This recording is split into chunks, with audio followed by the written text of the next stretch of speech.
As the whole world gets more polarized and gets closer to more conflict, we can say that not everything is completely doom and gloomy, because comedy and political satire is still here. Yes, once again, our favorite comedians from Israel have decided to make another skit, a political skit, a satire to make fun of, this time, the United Nations, or the UN agency, UNRWA. Yes, what you're about to watch is the courtesy of the Eretz Nehedaretz. Obviously, they're a wonderful country, the #1 political satire show in Israel. The guys who used to make fun of the BBC, biased BBC, and all the Western leftists supporting Hamas. They've come out with a new skit to actually make fun of the UN agency, UNRWA. Let's just go and watch this together. I'm going to come back, give you my reaction.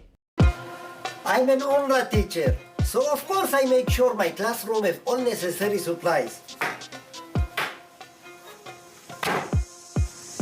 I'm an UNRWA worker, so of course I make sure all the humanitarian aid goes to those who really, really need it.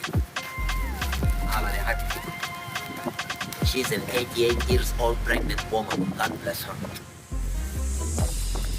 I'm an UNRWA teacher, so of course I teach history, biology, and English. You see, my struggle. Ya Allah, I'm an UNRWA worker, so of course I took a day off on October 7th. It's a national holiday. Come look at the video. You see? You see the one in running? This is me. I'm an UNRWA teacher, so of course I run student exchange program. She's from Israel. I am Secretary General Guterres. I was horrified by what was revealed about UNRWA. So of course I think we need to double their funding. This is the UN. Don't try to understand.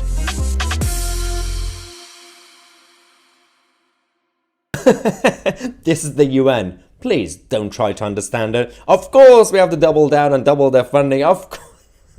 The thing is, every time they do one of these skits and sketches, it's kind of spot on, because it's not really satire anymore.